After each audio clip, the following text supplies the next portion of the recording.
Hello everyone, welcome back to the channel. और आज फिर से ऐसा ही है कोई टॉपिक स्कूल को लेके। अब टॉपिक ये है कि जब आप स्कूल में फ़ीस जमा करवाते हो ना, आप क्या देखते हो एज अ पेरेंट? आपको स्कूल में क्या दिखता है कि भाई मैं अपने बच्चों का एडमिशन यहाँ क्यों कराऊँ? दो चीज़ें वो देखते होंगे। सबसे इंपॉर्टेंट चीज़ तो है पढ़ाई, कि भाई पढ़ाई कैसी होती है, जिसके बारे में आप कभी आइडिया लगा ही नहीं सकते। पॉइंट नंबर 2, कि भाई मेरा बच्चा कोई एक्टिविटी कर रहा है कि नहीं कर रहा है। अब सवाल ये है कि पढ़ाई जो है ना वो टीचर पर डिपेंड करती है कि टीचर कैसा पढ़ाता है। टीचर की खुद की जो ये कहते हैं ना, एक नॉलेज नहीं बोलूँगा मैं, उसको बोलूँगा कि टीचर का खुद का एक एफर्ट कितना है उस चीज़ को लेके, पहला। और दूसरी चीज़, जो एक्टिविटीज़ होती है ना स्कूल की, वो मैं ऐसा नहीं कह रहा कि डेली हों, एटलीस्ट वीकली तो हों।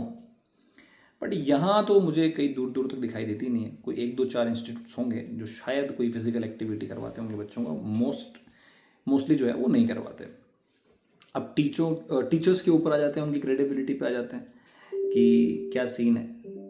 पहली चीज़ तो मैं उन टीचर्स को टारगेट करना चाहूँगा, मैं टारगेट ही बोलूँगा उसको, कि जो बाहर से यहाँ पे आके यहाँ के जो टीचर्स हैं उनकी जो क्रेडिबिलिटी पे क्वेश्चन मार्क लगाते हैं ना, सबसे डम लोग वही हैं। यानी for example there is a teacher जो सो एंड सो सब्जेक्ट पढ़ाता है and he use to charge 40,000 rupees a month. It's a decent amount, right? अब एक बंदा आएगा बाहर से। एक तो पता नहीं कुचामन के लोगों को ये बाहर वालों का चूरन इतना क्यों पसंद है, मुझे आज तक समझ नहीं आया। यहाँ आने के बाद में ये उसके साथ में इतना वो हो, पता नहीं सर तो कोई क्वीन एलिजाबेथ के चाचा होते हैं ना, उस तरीके का उनके साथ व्यवहार करेंगे कि ओहो आप ये है बेस्ट, आप कुछ नहीं हो। अब अगर उस बंदे ने आके यहाँ पे बोल दिया कि सर मेरे को तो आप दे देना, सर मेरे को तो 15-20 हज़ार रुपये दे देना, ये बंदा अचानक से बेस्ट हो जाता है। और जो बेचारा 30-40,000 वाला था ना, उसकी क्रेडिबिलिटी जीरो हो जाती है। मैं इसको दो तरह से देखता हूँ। पहली चीज़ कि हो सकता है इंस्टीट्यूट उतना वेल स्टेब्लिश ना हो, उनके पास उतना पेमेंट नहीं आता हो, तो ये चीज़ कर सकते हैं। बट अच्छा भला इंस्टीट्यूट अगर ये हरकत कर रहा है तो इससे पता चलता है कि उनको पहला पॉइंट जो था मेरा, बच्चों की पढ़ाई, उससे कोई लेना देना नहीं है। कई इंस्टीट्यूट तो ऐसे भी हैं जो जिनको लगता है कि क्राइटेरिया सिर्फ पैसा होता है। पेरेंट्स से फीस पूरी लेंगे, वो पेरेंट्स से तो वो 1 रुपया भी नहीं छोड़ेंगे, लेकिन बच्चे के लिए जो बंदा अच्छा करेगा यानी टीचर, उसको ये एक सिंगल पैनी भी देने को तैयार नहीं है। कल मैंने वीडियो में बताया था कि जनवरी फरवरी की जो सैलरी है वो जुलाई में देंगे या व्हाट्सएवर। फिर दूसरा क्या, अगर मान लो कोई टीचर इनके अगेंस्ट जाता है ना, तो ये भाई साहब पॉलिटिकल प्रेशर बनाएंगे उसके ऊपर। या फिर अपनी कम वो जो इनका एक सर्कल होता है ना, कि भाई स्कूल की सारी कमेटी बनी हुई है, उसके अंदर कह दूंगा मैं कि तुमको कोई पढ़ाने नहीं देगा, ये वो। मतलब इस लेवल का रेडिकलाइजेशन है कि आपको उनकी हाँ में हाँ मिलानी पड़ेगी। दूसरी चीज़ मैं ये बोलता हूँ कि फिजिकल एट्रीब्यूट बच्चे का इसलिए ज़रूरी है। आप पढ़ा रहे हो उस क्लास में, उसको बहुत अच्छी बात है, वो अलग अलग सब्जेक्ट पढ़ेगा, chemistry, physics, bio, maths, what. लेकिन एक फिजिकल एक्टिविटी जब बच्चा करता है ना, तो उसकी बॉडी और उसका माइंड उस चीज़ को लेके फिर ज़्यादा रिस्पॉन्सिव होता है, वो ज़्यादा बेटर परफॉर्म करता है। लेकिन हमारे यहाँ पोस्टर हम लगाएंगे रोडों पे, भैया पूरे रोडों पे पोस्टर लगाएंगे तो जोरदार जोरदार, हमारे यहाँ ये होता है, हमारे वहाँ वो होता है। होता कुछ नहीं है, सारी हवाई बातें हैं ये। लेकिन पोस्टर के अंदर कमी नहीं रहनी चाहिए, ना तो रैंक की कमी रहनी चाहिए, ना ये कमी रहनी चाहिए कि भाई हमारे स्कूल में ये फलाना होता है, ढिमकड़ होता है। और वीडियोस इनके, तुम वीडियो देखो एक बार, इस तरह के एंगल शूट करेंगे भैया कि इनसे ज़्यादा क्रेडिबल, या फिर कह सकता हूँ मैं इनसे ज़्यादा बेहतरीन कोई है ही नहीं। बच्चों के लिए सबसे ज़्यादा तो बेचारे यही करते हैं।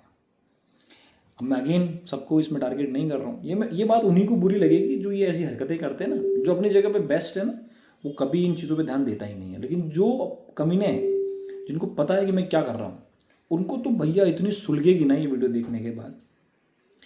दूसरी चीज़, टीचर्स की भी एक रिक्वेस्ट है मेरे से कि अगर आप में से किसी एक का पेमेंट नहीं आता या फिर 2-3 लोगों का नहीं आता, तो सर 5-6 हज़ार रुपये के लिए अपनी पैंट मत उतारा करो यार, प्लीज़। पैंट उतारने से मेरा सीन ये है, मैं कुछ गलत नहीं बोल रहा। अगर मान लीजिए किसी की सैलरी बाकी है 1 लाख रुपए, किसी की बाकी है 50,000 रुपये। अब उनका ग्रुप था 3-4 का, एक को बुलाया, उसको 5,000 रुपये दे दिए, वो ग्रुप को छोड़ देगा? अब वो आवाज़ उठाना ही छोड़ देगा। 5,000 आ गए ना, तुम्हारी वैल्यू 5,000 वाली है क्या? अरे 6,000 में तो कुछ और भी आता है, तुम्हारी वैल्यू 5,000 की है। तो थोड़ा सा अपनी वैल्यू को बढ़ाओ, थोड़ा सा अपने आप को उस तरीके से पॉलिश करो।